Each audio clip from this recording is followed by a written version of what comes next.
Love and light star seeds, and welcome to this special edition of the Cosmic Ear Hustle. And as always, I am Ayansa J. Muse, formerly known as the Poet Extremities, bringing you the music, the mystics, and the mojo on radio for the cosmos. And on tonight's Cosmic Ear Hustle, in lieu of Aries season, we have the Houston poet legend, Black Snow, on the line. You've heard him on the 6 o'clock hour, Rhyme the Underground Gospel, with songs like Lil Johnny, poems like Can a Gangster Be a Christian? Now, we have him on the line to discuss his poetry journey. How are you this evening? I'm doing wonderful. How about yourself? How you doing? I am doing well, thanks for asking. So first, let's take it from the top. Where did poetry begin for you? Its actual beginning probably started in third grade. I started writing and making my own stories in the third grade. I created I also illustrated my own little books. Me and a couple of my friends, we created characters and wrote comic books starting in the third grade. That's when I remember becoming a writer. And because of my creativity in the third grade, one of my teachers, Miss Melton, she selected me to write some type of essay for the district. I had to stay after school and during my lunch break and write an essay that I created and wrote in my own handwriting that they submitted to the district in the third grade. So poetry began for me in the third grade, to answer the question briefly. Oh, wow. Yeah. So what were your first poems about? My first poem that I remember was about my mother, and the one that I remember that I really believe that I became a poet was in the 11th grade when I won a poetry contest for Black History Month for one of the poems I wrote called "I Am the Black Man." And from that point on, that's when I developed a pen name and I took the art, I took it kind of seriously. I wrote and I kept some of the poetry. So about the 11th grade is when I realized it. So do you have any of the poems? Do you still have any of those poems from 11th grade and 3rd? I don't have that one particular poem. I do have the Dear Mother poem. In fact, I went on to make that poem into a picture in a poem. And I did that for years. For years, I would take someone you love, or someone you love, I'd put you in a poem. And I'd had a poem called Dear Mother, and that's the one I wrote for my mom. And I would take and put other people's moms in that poem for Mother's Day. So I sold that, years later. Not in the 11th grade, but years later. Oh. Well, I'd like to hear or read that poem and present it on the Mothership. So we'll talk about that after the interview. Yeah, it's if I could remember it, I'm looking at it. It's on my wall. I can see it right now. Dear Mother. But anyway, that's how I started. Poetry for me, I always felt like it was a gift. Okay. Yes. But it was an unwanted gift. I didn't want to be a poet. I mean, that was far from what I wanted to be growing up, But I had a love for reading as a young child. I loved to read, and I started with comic books, and I moved up to biographical books of Black people and fictional books. So I started to have a love for reading, and that's kind of what led me to the art form, I guess. I don't know. Oh, shame. But yeah. Anyway. So you didn't want to be a poet. What did you want to do? Well, I wanted to be an athlete or a singer or something like that. I had no idea I'd end up being a poet.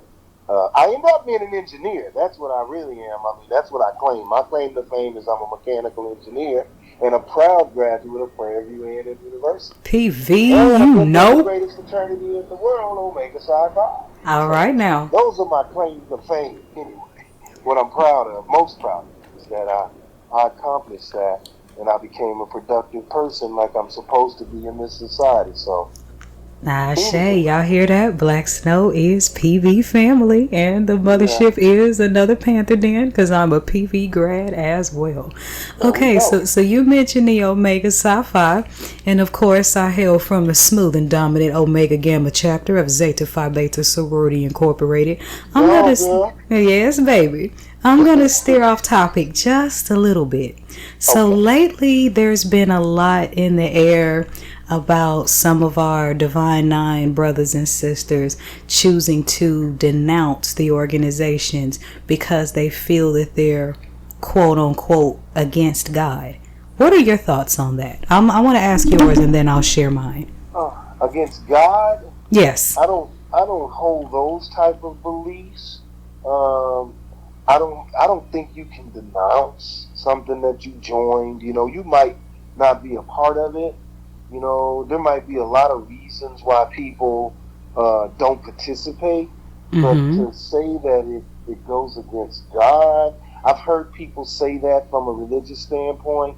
And quite frankly, I just think that people choose to pick out what they want when they want to put things in a religious context.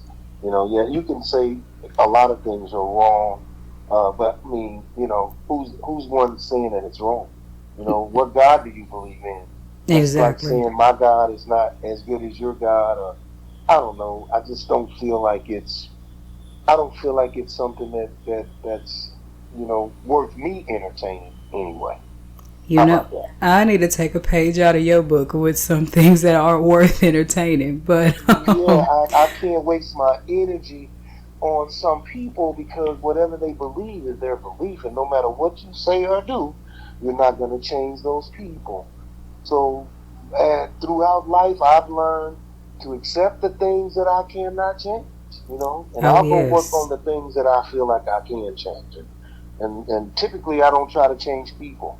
I try to be an example to people, you know, because, you know, I don't know. That's just the way I look at it. So absolutely, I'm not. I don't think that's. You know, a lot of people are talking about that. You're right. I've seen it on social media, and but I think it's just like it's kind of being an extremist, is what I would say. I think it's a bit extreme too, because before I took offense to it, I actually sat and tried to consider and get some kind of understanding, because I'm the kind of person where just because I don't overtly disagree with something, that doesn't mean I'm just going to completely antagonize you because we have a contrasting viewpoint. But then when I thought about my own process and my own experience, and I found myself laughing, and I felt a little sinister because I'm like, wait a minute. I have never thanked Zeta for waking me up in the morning. Oh, no. I have never prayed in the name of Zeta. Right. I have never put Zeta anywhere close to God in my life. And I know some books, you know, the religion that I was once part of, they denounce it. You know, I'm not supposed to do it. I have to, you know, in order to be a faithful member, I need to denounce the fraternity.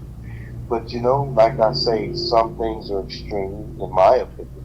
And I don't harbor the same beliefs as everyone else. I believe that, yes. Be a little more lenient than you expect him to be. Exactly, you know? Exactly. So, but just to give you a heads up and to give the listeners a heads up, in the future, I'm actually going to do a segment about Divine Nine organizations from the perspective of a priestess in African spirituality. Because a viewpoint that I see it from also that I've heard, that I haven't heard anyone mention, is that we are indigenous people. Yes. And many of us, we think that we're just these kids and we want to join these fraternities and sororities because they're cool and they're popular. But what if we were looking for the certain rites of passage ceremonies that we used to get back in our villages? Or what if we were looking for a way to serve our communities? Exactly. What if we were looking for a way to help better the tribe? Absolutely. You know? Because I think they stole everything from the indigenous people anyway. Yes. When you boil it all down, none of it's Greek. It's yes. all African. Absolutely. You know? That's what I'm cooking. That we already possess. That's what I'm cooking with. Secret, you know. Yes. So that's why I denounce if you're going to denounce a fraternity, you might as well denounce being black, so Exactly, anyway, because all nine groups of founders founded these organizations to house and take care of our people away from home in a blatantly racist America. But look, to me, it's always somebody out there that wants to take away something that we have. And for me, it's a point. My fraternity is a point of pride because it's a group of black men who have chose to work together for over 55 years. Is how old my fraternity is. Ashe. And that to me is just a phenomenal thing for black men to do. So I can't find fault with that. Ashe. Especially ones who serve. Now there are some renegades, I have to admit, and they do some dumb shit. Yeah. Well, excuse me. No, this is internet radio. Speak freely. Well, they do dumb shit, and we get blamed for it.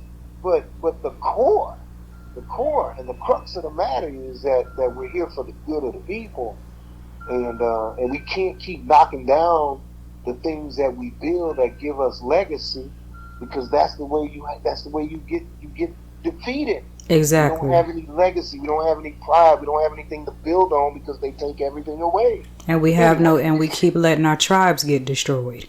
Yeah. Did I tell you why they call me Black Snow? I was about to get to that. You take the words blacks and now, and you put it together, you get me, Black Snow. And it's not that I'm against anybody else. It's just that I believe that now is the time for us and our people to work together. Yes. I don't believe anybody's coming to save us. I believe that we have everything we need. The universe has given us everything that we need to be successful. We just need to wake up as a group, and that's what they're afraid of. The greatest threat to this country and to anywhere is the unification of the so-called African. If that ever happens, then the world's in trouble because the right people are being charged again. So there we go with my Black Snow spiel. I had to get that in before we end the interview. Because I was wondering about what was up with all the black snow and black ice. Because I was saying, you're Aries, that's fire, but your name is Black Snow. And then my brother, who is DJ Black Ice here, his name is Black Ice, but he's an Aries. So it's like we got black ice and black snow, but underneath both of y'all are on fire. Yeah, I hear you. How does that work? Okay, so what was this passion when you chose this name? Was this the same passion that was kind of an underlying subtext as you were going forth with continuing to write your poems? Because a lot of your poems carry a revolutionary tone. I picked that name up in college. I picked it up in college after I went to work in a little town in Tennessee. As an intern, I was my office mate was an old white man named Bud Taylor, and he loved poetry. He loved it so much that every day at lunch he and I would read from an old book he had in his desk drawer. And that's where I saw that all the poets had pen names. I learned a lot from that old white man. And I love the poetry. I love the way. I wish I could find that book because they had some very, very famous poems in that book, and that's kind of where I developed the name. I used the name as an acronym. As a it was something to mean something else. A lot of people think that it means one thing when it really means something else. Yes. So. Because at first I thought Black Snow meant like you a cold poet. No, it's Black Snow, man. I go around and I shout out black businesses. I try to work only with the black bars. Like right now, I'm at the legendary Red Cat Jazz Cafe on Thursday nights from 7 to 10 p.m. I run an open mic over there with Sam Pink. And I try to work with my people because I know how important it is, me being a black-owned business as well. I own the oil can, and I've been on the same corner in my own neighborhood that I grew up in for 32 years. So I feel really proud of the accomplishments that I've had, and I feel proud of the accomplishments of black people. And I get offended when people try to downplay the importance of some of the things that we have and that we do. Absolutely. So that's my story, and I'm sticking to it. So tell me about the journey between the 11th grade poetry and going into doing open mic. Okay, well, 11th grade, I mainly wrote poems when I was happy or when I was sad. And so some of those things I would keep and some of them I wouldn't. I would write poems just out of nowhere. I'd be studying in college, write a poem, and then I'd throw it away. I'd be frustrated about it. So, but some of them that I felt were good enough, I kept in a shoebox. And Hmm. over the years, I would write poems in different places. I'd have yellow pads here and there, and I would put those things away. I would fold them in half and put them in a shoebox. Hmm. And one morning, I was I was listening to Osteen's father on TV, and I was cleaning out my closet, and I found the shoebox full of poems. And I felt the message on the TV was about a man who buries his gift. And so I went in that Oh, closet and I found those poems. And the one poem that I found that was there first was Dear Mother, the one you asked about. mm-hmm. And I took that, and that's where I believe that poetry was supposed to be shared with the world. And I did it. No. I created what was called a picture and a poem. I would take a picture of you or someone you love, and I put it in a poem. And this was before the computer era. Before people could print stuff out at home. This was, I'd laminate it, make it look nice, and I'd charge you $20 for it. I So love it. that was my business. I had pictures of I had a lot. I sold a lot of those during Mother's Day and birthdays and stuff. So that's kind of how I got from the 11th grade through college. And then after college, I was married, obviously, and had a family when I found this box of poems. And from there, I searched out open mics, and I found an open mic, which was the first open mic would have been Mahogany Cafe. That's where Cool B was the host over there at the Mahogany Cafe. Oh, And then yes. from there, I found Carlos Shante, Brother Said, Makiva, just some different people who had small open. Zen was part of that, I don't Angie miss him. G, Tasha Terry, and then myself and Seven came along. So that's kind of how we started in small rooms, reading to each other. There was no big fancy shows and stuff like that when I started doing this. There was just poets who believed that iron sharpened iron. We'd go to Harlan's Barbecue on Sunday with Tasha, and we'd get on an open mic list, and we'd all read our poems, and we started learning from each other and getting better, here in the city. So that was kind of, for me, the genesis of the poetry experience and the open mic. And from there, it's been 20 something, almost 30 years later, and I'm still doing it. I'm still pushing poetry to every corner of this city that I can. Anybody that'll listen. And it's big now. It's I mean, I don't know huge. if people know that, but it's big now. We have, poetry is nationwide. It's Mm-hmm. always been nationwide. It's always been big. It's the oldest art form. It's getting its recognition now. Okay? We're not getting paid yet, but we're getting the recognition. The Yes. pay is coming, I'm sure. So, Oh, yes, most definitely. Most so definitely. that's how I got involved. That's how I became Black Snow. You So, know, how did it feel? along with everything else that goes along with what makes the accomplishment even more significant is I maintained a fairly normal life as a father, and a husband and a son. Everything I needed to do, a business owner. I did everything else I needed to do, and poetry became my passion. It became something that wasn't work to me. I just enjoyed doing it, so it never felt like I worked. All these years I've never worked at doing poetry. It's always something I enjoy. I was talking to a poet just this last week about if this ever is not fun for me, or if it becomes a problem, somebody think, if it's issues or something, I'm not going to do this because I do it because I love it, and and I don't find it to be a problem, you know? Yes. I don't know. I don't know if that makes sense or not. Oh, it makes perfect sense. It makes perfect sense. So tell me about how it felt to go from reading the poetry to hosting the nights. When poetry started growing into more of a show thing. Tell me about how some of the... Well, you know, one of the things that I always preached and I learned early is to memorize our work, you know? So once you memorize the work, you no longer just recite the poem, you become the poem. Yes. You are the book that they read. And fortunately here in the city we had a fairly good sized community. I think it was 40 of us. I remember organizing one day at the Sports Box Lounge, and there were 40 poets there. And our plan then was to get poets paid. That's my claim to fame, by the way. Here in Houston, is my job. My job is an effort. My goal was divine to get assignment. Poets paid.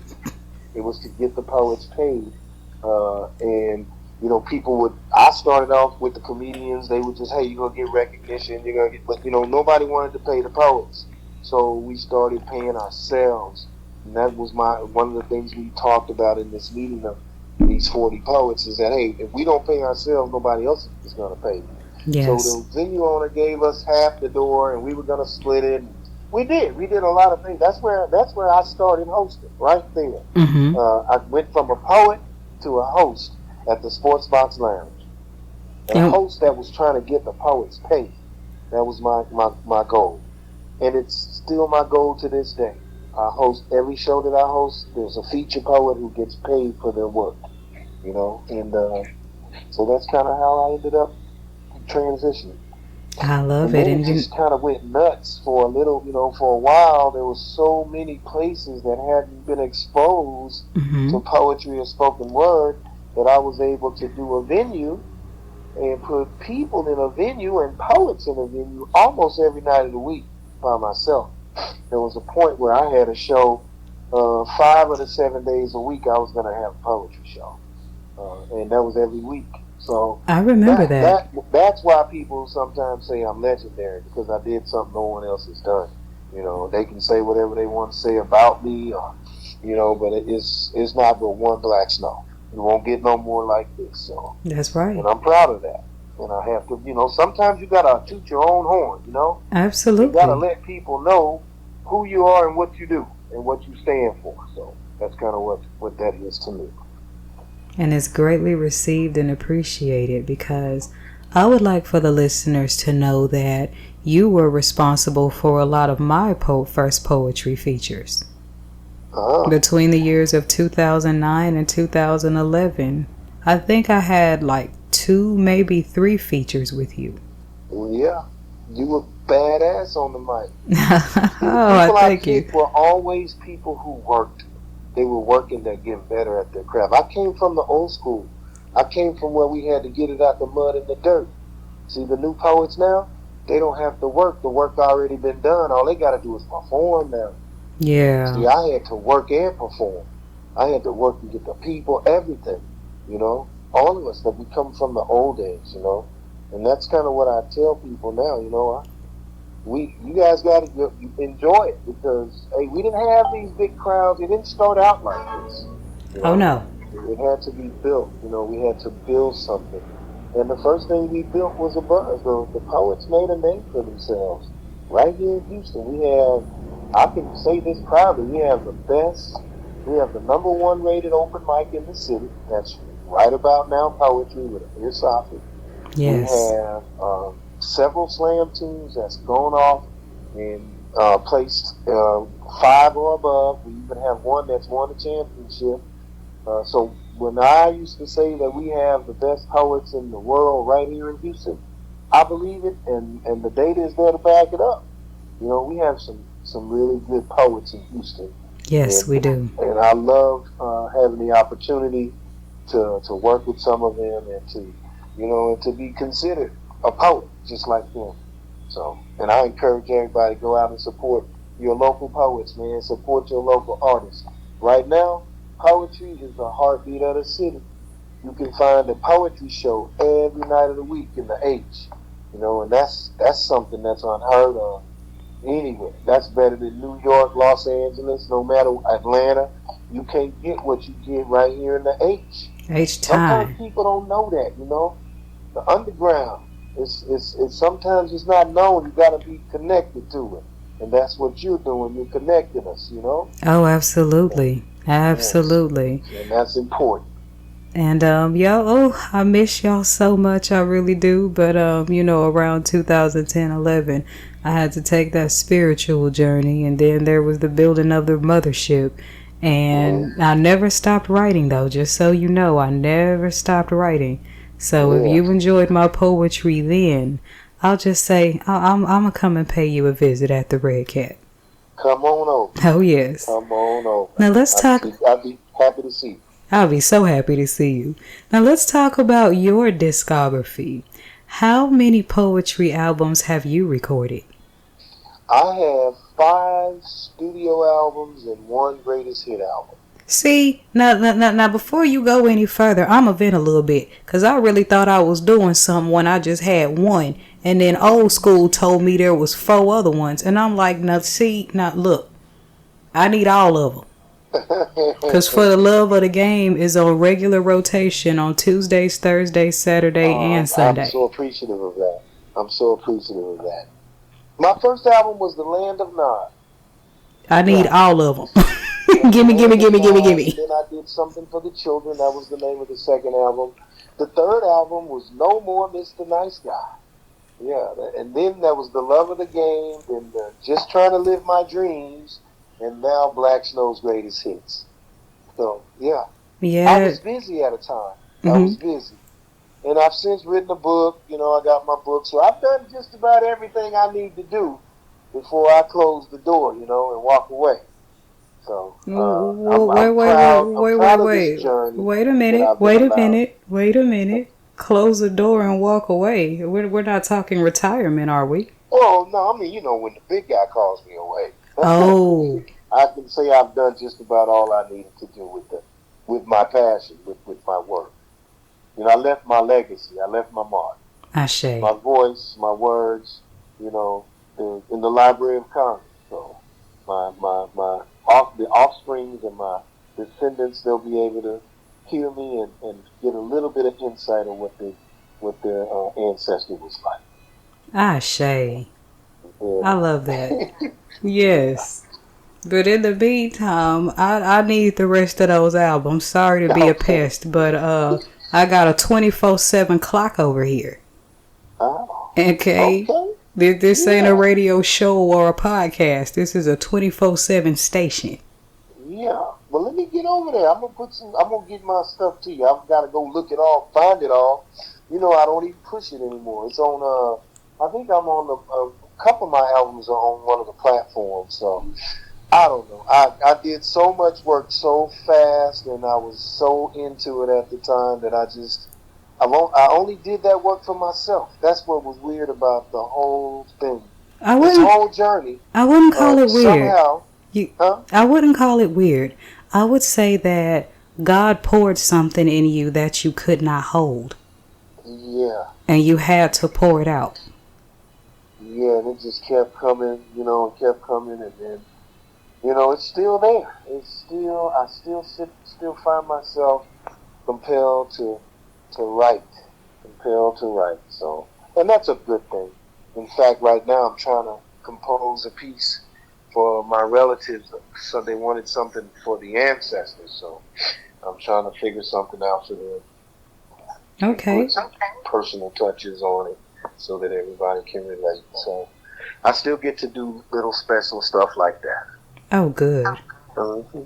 Okay, so my next question is, since you have 5 albums, what are your 5 favorite poems by you? That's been a problem since I've been doing it. I'll tell you what though, I've got a poem called Video Junkie, and it's for the kids, and it's got a great message. It's got good sound effects, just an all around good piece. I love that piece. I got a piece for the love of the game. That's a good piece. I love that piece. I like that one too. That one's in rotation.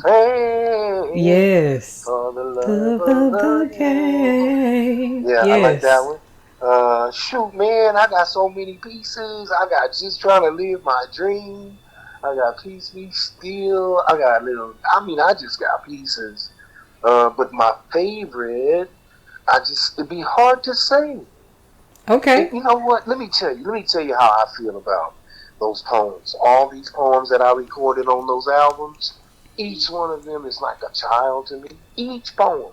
Not because I knew the process of how I got each one of the poems put to the beat. I was there when he created the beat, and some of them I wrote while I was listening to the beat, and so each one of them have a special place for me.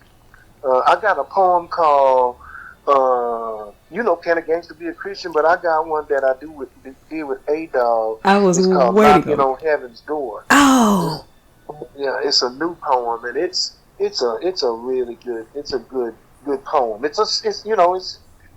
It's meaningful. Anyway, I have a lot of muse. I just can't.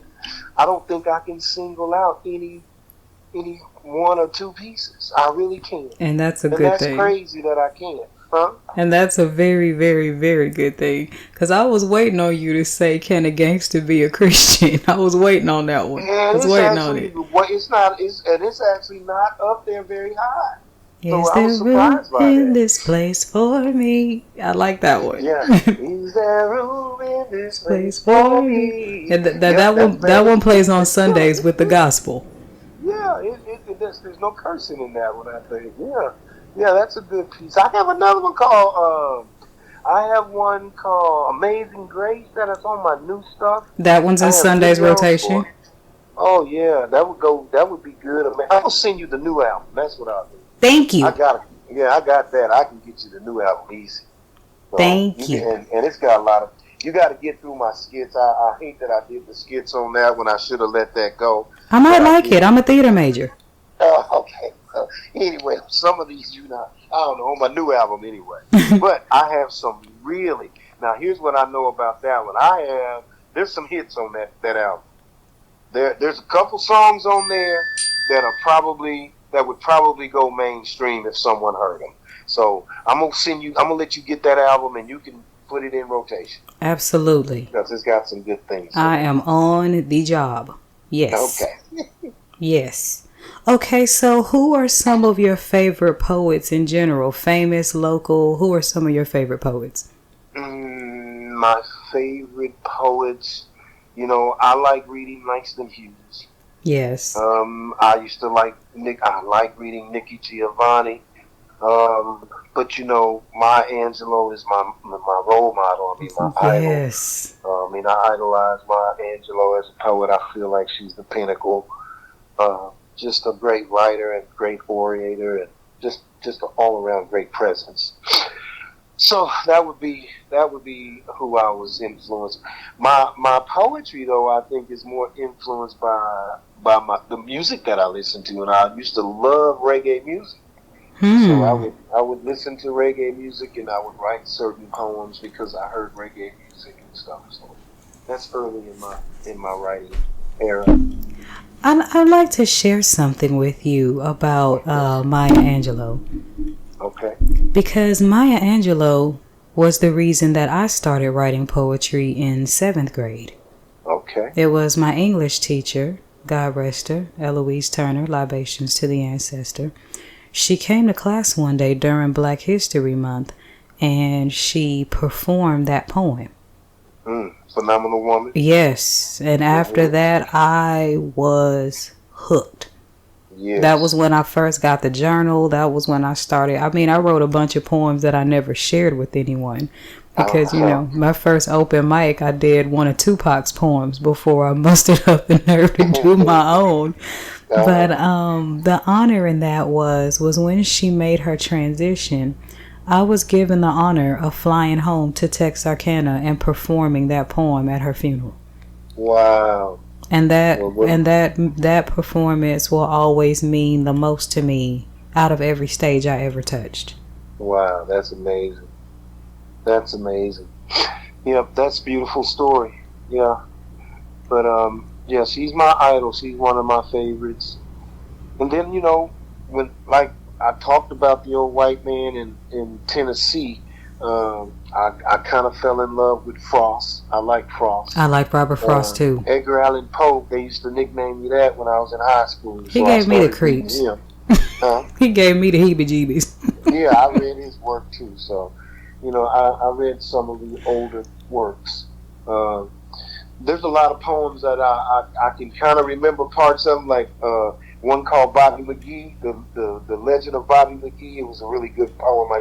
I love the cadence, the 1, 2, 3 cadence of that poem. There's just a lot of.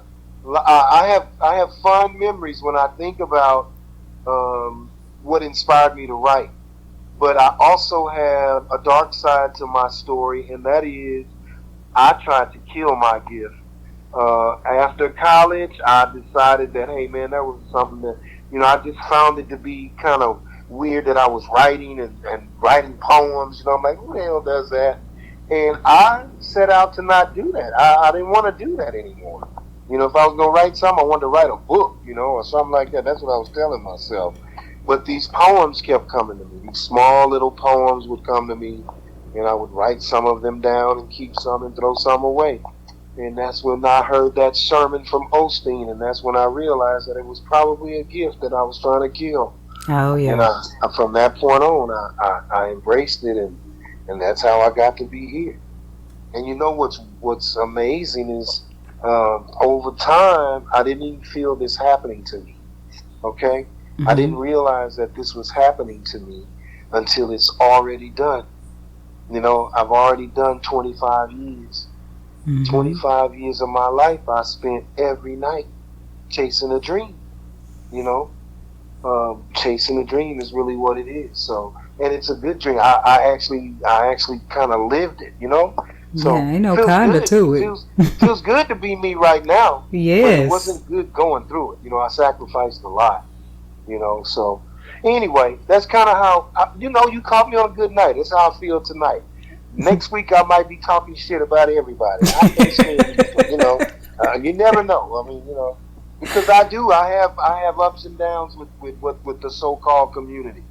Because, we are a microcosm of the black community. Yes. Poetry community is. And it's a sad state of affairs. I'd have to just be honest about that. We don't get along. We don't work together like we should.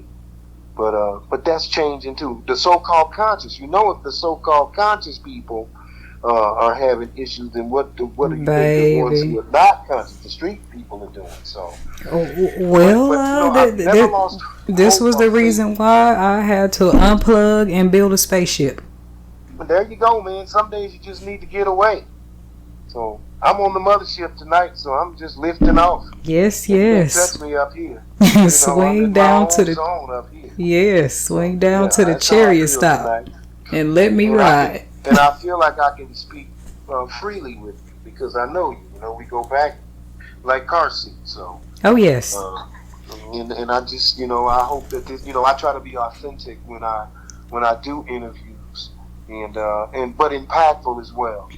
Because as an artist and as a poet, I've always tried to make the people feel something, because that's what the person I idolized said was the thing that people would remember the most.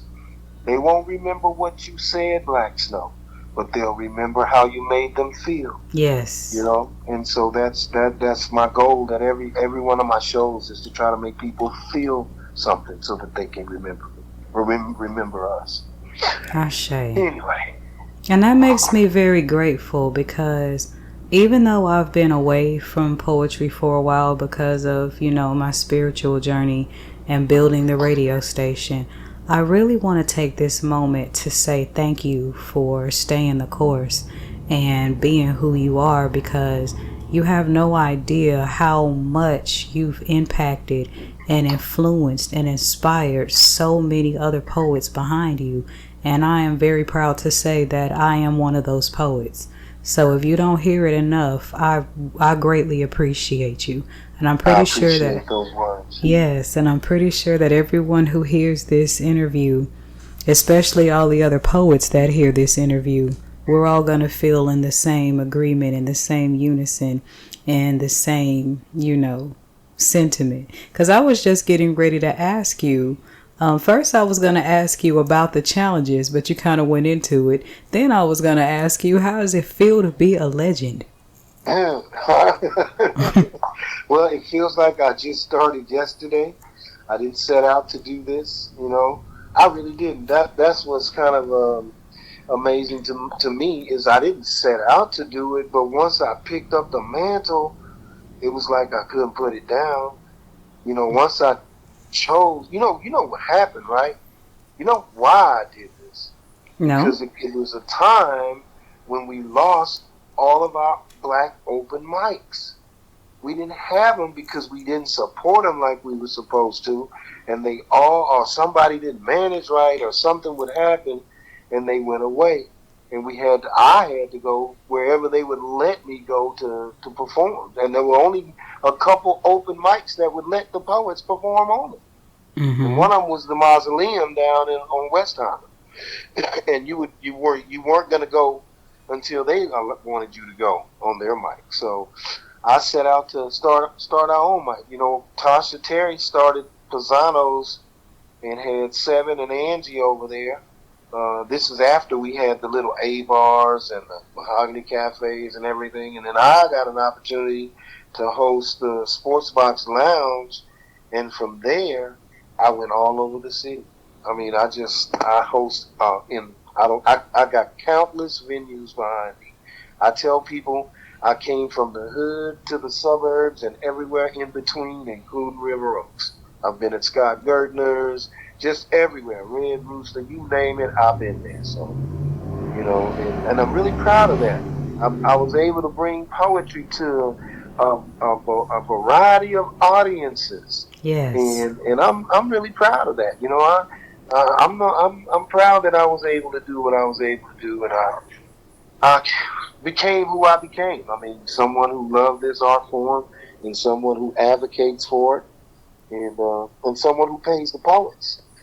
Don't leave that out. If they ever tell my story, you let them know that I was one of the first people to start paying the poets. And yes, you were. And I only support those who do, man. So pay your poets. That's what I tell people. Pay the poets. Ah, shade.